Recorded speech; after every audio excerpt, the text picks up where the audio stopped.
always been a greedy little girl. I would stomp around the house and wail if I didn't get it my way.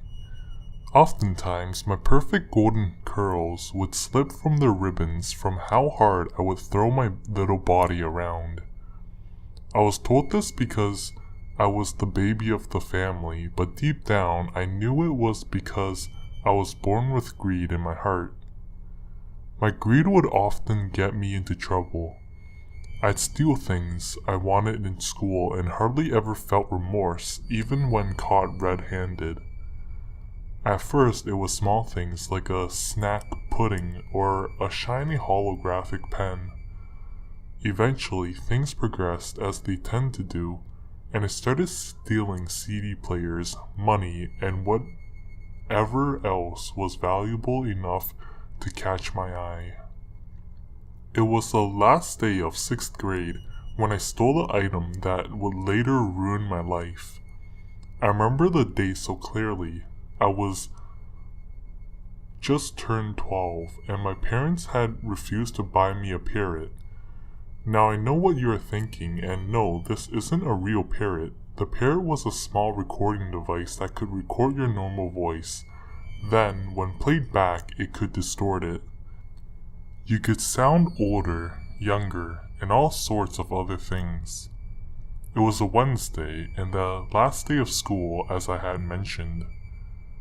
Susie Albright got a parrot and decided to bring it to school and show off. Unfortunately for her, I noticed her new toy and I watched to be sure I knew exactly where she hid it when class started. I waited until I was sure no one would notice me digging around the cubicles we were provided in the classroom. 10 minutes passed before I raised my hand and requested the ladies' room. I lied about having just started my period so that I could get access to the cubicles. Without a second thought, I tore into Susie's backpack and stole her parrot. I was never caught, and Susie eventually got a replacement. I won't bore you with how I used to play with the device. I was 12 and dumb. The important stuff happens a week later. When I turned 13, I pressed the record button on the side and started saying something incredibly silly. When I hit the playback button, I heard nothing but static. Confused but determined, I tried again and again, but each time the only sound I could get was static. I tossed the device on my desk. The thing was clearly broken. After another week of me trying to fix it, I tossed the damn thing in the trash. The day after tossing the toy, I found a present on my desk. I assumed it was from my parents. There was a note attached to it, but I tossed it in the trash without reading it. I didn't care for the sappy writing that was presumably in the card. I get it. I'm loved, and a shining star, XOXO. My parents would often leave me little gifts and notes to show me that I was loved, so I really didn't think anything of this new present.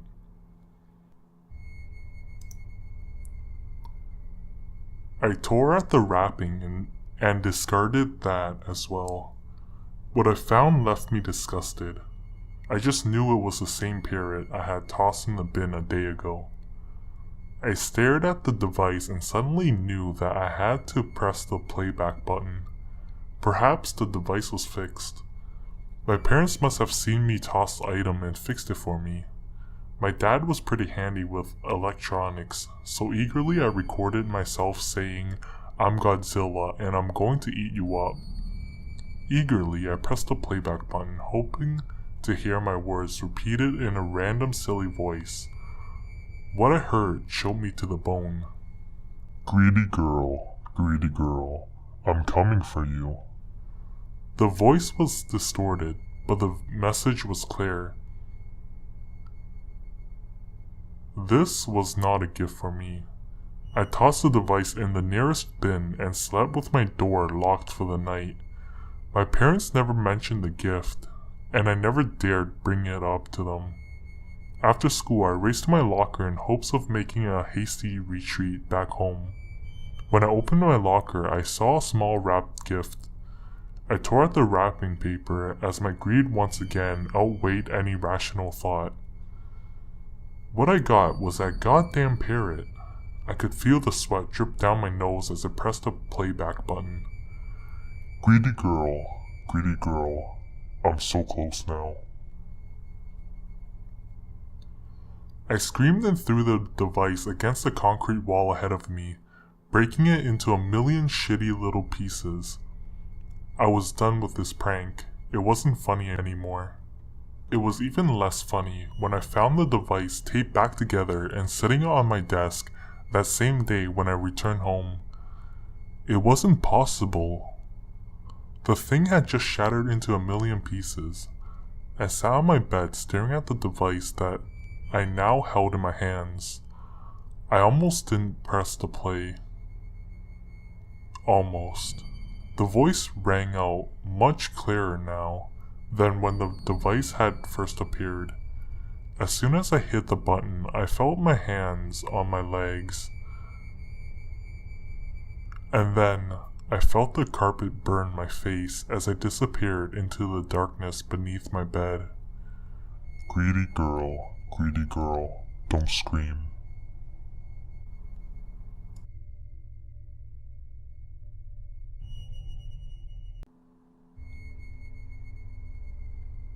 It took a lot of planning.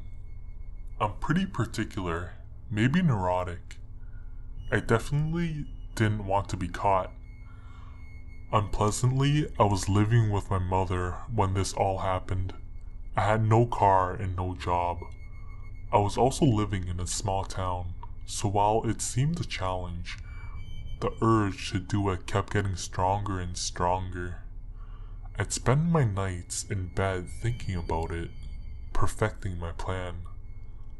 I saved up what little money I had, birthdays and from the government. After procuring enough, I bought a burner phone. I put on my darkest clothes, went to a payphone at dusk, and called a few taxi companies until one could take me to a small city 30 minutes away, where I hopped on a train to take a 40-minute trip to a larger city. No, I won't say the name. It is the same city my rapist lived in at the time that was happening, and I've tried to convince myself that's not a reason why, but it just might be. I was very unfamiliar with the city, and regretting my decision already. It seemed way too busy, and I was beginning to rethink my plan. I like walking, so I do a lot of it around my town. We have a lot of paths that go through some wooded areas, and those paths were empty at night. I hope similar paths in the city were rarely used at night so I could stalk one and get my victim off in the woods alone and quiet before the next person walks along. But while my main street is also pretty dead at night, the city was downright bustling at 3 a.m. I was prepared to bail on my plans after a few hours, stay at a hotel and give it a go the next night, but I still had a few hours. I hailed down a taxi, got asked to be taken to a spot near where Google Maps had told me a secluded-ish path with woods is. I got to where I wanted before it was even 3:30. I hid amongst the bushes and trees, hopefully far enough away from the path not to be seen. I noticed how much louder the city was, and how I couldn't see a single star in the night. I was grateful for the former. I heard what was a couple coming through eventually, maybe after 15 minutes.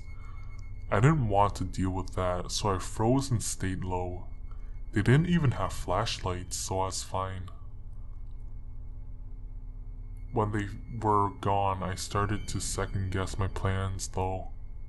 I had wanted to run out and basically struggle with them, but I began to wonder if I should instead pretend to be a fellow nightwalker. So I got out from the bushes and continued down the path, hoping to run into a solo person soon. I saw nobody before I saw the entrance back to the city, so I turned around and walked backwards through the path. I then realizing walking like this meant I had to also be walking in the opposite direction of the person to bump into them. It was already nearing 5 a.m., but I continued down, just wanting to start fresh tomorrow at this point. I promised myself to walk back down to the starting point, and wouldn't luck have it that I ran into the perfect victim on the way back. Younger and smaller than me, male, so they are less likely to suspect foul play. I nodded my head as I walked past him, said, "Sup, bro?" and reached for the knife in my pocket just as he walked past and slit his throat. I quickly covered the wound to both stop much bleeding from getting on the ground and to get him in a hold. I then dragged his struggling body into the woods. Thankfully, he stayed alive long enough for me to get us alone. I then just sat next to him and watched him struggle to breathe, gurgle, and twitch until it all slowed down until finally the life left from him. I stared at him the entire time. I then took off my long-sleeve shirt, tried to clean myself up as best as I could, but too much blood seeped through. I had to take both shirts and walk through the city shirtless. Satisfied with the kill but unhappy with the situation, I walked deeper into the woods, distancing myself from the body and looking up the nearest clothing store. Also, triple-checked how I looked and for the blood via my phone. I only had to wait around an hour for them to open. Luckily, by that time, it was almost warm enough to not be ridiculous without a shirt on. I did still want one though. I got a red one, of course. The taxi ride home was a different company, and I called them from a convenience store. That was 7 years ago, and I've personally watched 16 souls leave their bodies. The eyes always change slightly right after it has, and for some reason watching that is intoxicating me. I know most of you won't want to experience that yourself, but maybe my story will have given you a taste of what that feels like.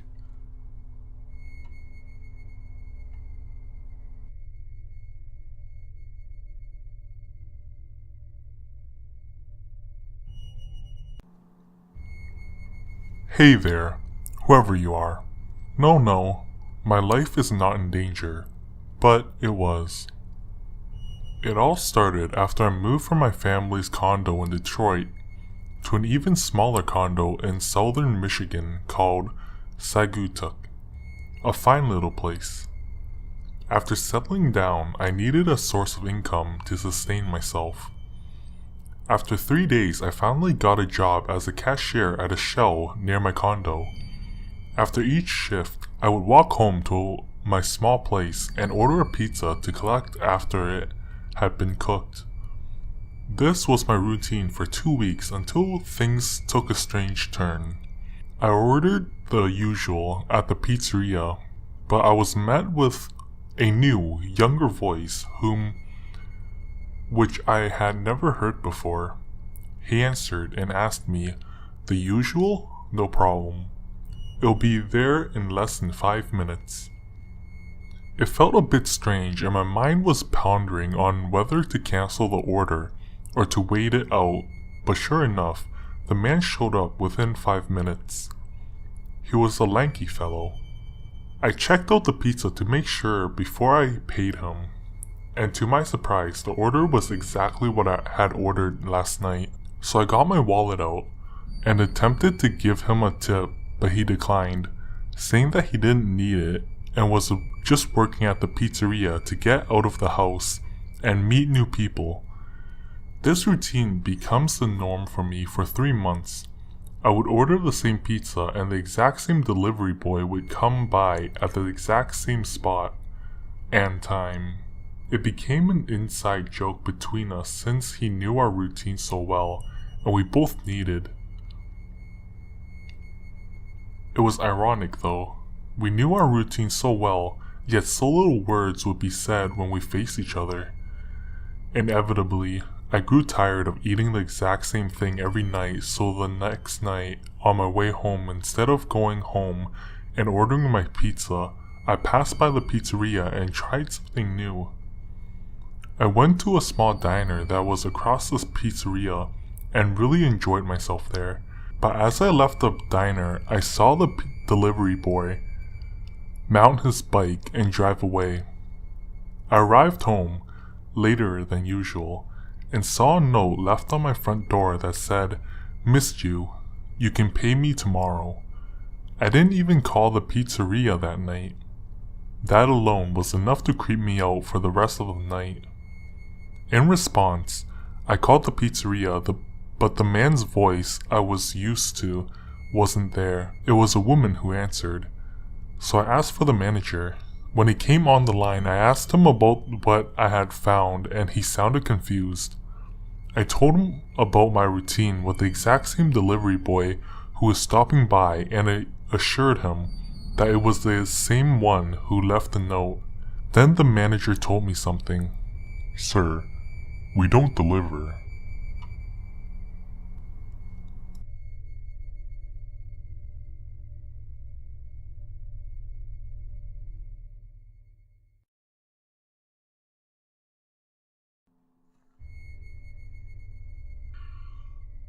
Allow me to preface this with a simple fact. I hate Ouija boards. They freak me out. The idea of allowing a spirit of any nature into my home for any length of time is just something I simply cannot get on board with. My mom and dad are the same way. Due to the past unsettling experiences they had with the paranormal objects. However, despite their wishes to never bring one into the house, my brother and sister secretly made one and used it. When I found out that night, I actually went upstairs and yelled at them for doing it. Overreaction, yes, but it's a deadly serious situation in my eyes. So, it was about 10:30 at night when my mom got back from work. I still live at home while I attend college. It was last Thursday, and I was playing Overwatch with a buddy. She comes in and gives me the usual earful before she heads upstairs to go to sleep. "I'm going to bed. Make sure you lock up the dogs. Make sure you lock up the house, and don't stay up too late. Good night, 10. I glanced at the clock as I agreed. It was a little past 11, no big deal. I would probably go to bed somewhere between midnight and 1 a.m. Roughly 20 minutes later, the dogs go batshit, barking and hollering. All three of them are upstairs. Then I hear my mom calling out to me. The strange thing was, she wasn't yelling to get my attention. She was calling out as if I was 15 feet away. So I told my friend that I would be right back and headed upstairs to see what was going on. As I crested the top of the stairs, my mom's door flung open. She stared me dead in the face from the doorway as she spoke. Were you just opening my door?" She spoke quickly as she stood in the door frame. "What? No, I was downstairs with my headsets on. What were you calling about?" I leaned against the banister, my brows furrowing in confusion. "My door just opened about this far, really slow." She gestured that it opened about 4 or 5 inches. So I figured it was you coming to find the dog, but when I said 10, the door very slowly closed itself. Not like the wind shut it or anything either. No one besides her and I were awake. At this point, the rational side of her brain and the paranoid side of mine kicked in, and we began to search the house. just in case someone had somehow managed to slip in unnoticed. After the first sweep, I told her I didn't find anything as she went to bed. Like I said, I'm paranoid, so I checked the entire house, machete in hand. Twice more before I allowed myself the thought that no one was inside. With the recent revelation of the homemade Ouija board, that is the next place my mind went. I opened Skype and got on with my very spiritual friend, asking for her advice. She told me in short that if the game wasn't closed correctly, we were fucked. She linked me to an occult page with a ritual to help remove spirits. I'm pretty open-minded in a time of crisis, but when the page started to reach out to Satan to help guide their soul out of your home, I closed the page. The other bit of advice was to burn the board if we had it, in hopes of closing the gate, and to very firmly tell the spirit to leave, that it wasn't welcome. I went and woke up my brother to see what they had done with the homemade board. He promised that they were sure they closed the game correctly, and then tore up the paper and flushed it. Good news was that there was a chance the gate was closed, and we only had to worry about pushing something out. Bad news was I had no way of making sure. My next step was to stand in the living room and speak firmly, as I had been instructed. That's when things got weird. As I began to speak, everything seemed to feel cold, a lot colder. At least an instant 20-degree drop. All of my hairs were instantly on end. Whatever spirit is here, you are not welcome and you need to leave. I will repeat myself, and I really don't like repeating myself. You are not welcome, and you need to leave. Leave now. We are not afraid of you. You are not welcome. Leave. I was doing my best at standing still as stone, speaking firmly. While I made my speech, my body began to slowly get warmer to the point where I felt hot. And once I finished speaking, as quickly as it had come, the heat faded. The temperature around me slowly crawled back up to the usual warmth. Sorry for the wall of text, but hold tight. I'm almost done. Afterwards, for good measure, I went and spoke to my pagan friend through Skype to get some extra advice. She said to ask it to leave, as well as draw one or more sigils she sent on myself. I thanked her and drew the sigil, meaning I am protected from negative energies, and quickly went to bed as now it was 2 a.m. and I really didn't want to be awake during the witching hours.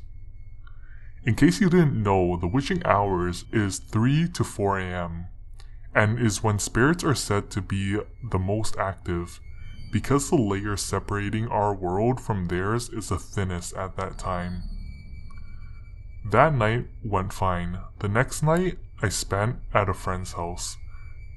Because that was already the plan, I wasn't scared. I had thought everything had worked, and I was back Saturday night. That's when it started happening. By now, I had washed off the protective sigils, mainly because I thought everything was fine. Now, every night at exactly 3:33 in the morning, I wake up with this terrible feeling of dread, like I am being watched intently, and I am unable to fall asleep until exactly 4 a.m. All throughout the house, even when it's only me and the dogs at home, I feel like someone is standing over my shoulder, and my house is always chilly. I don't know if I got rid of the one that opened my mom's door, and thus invited another one in, or if I only pissed off the one that was already here. All I know is that there is something in this house with us.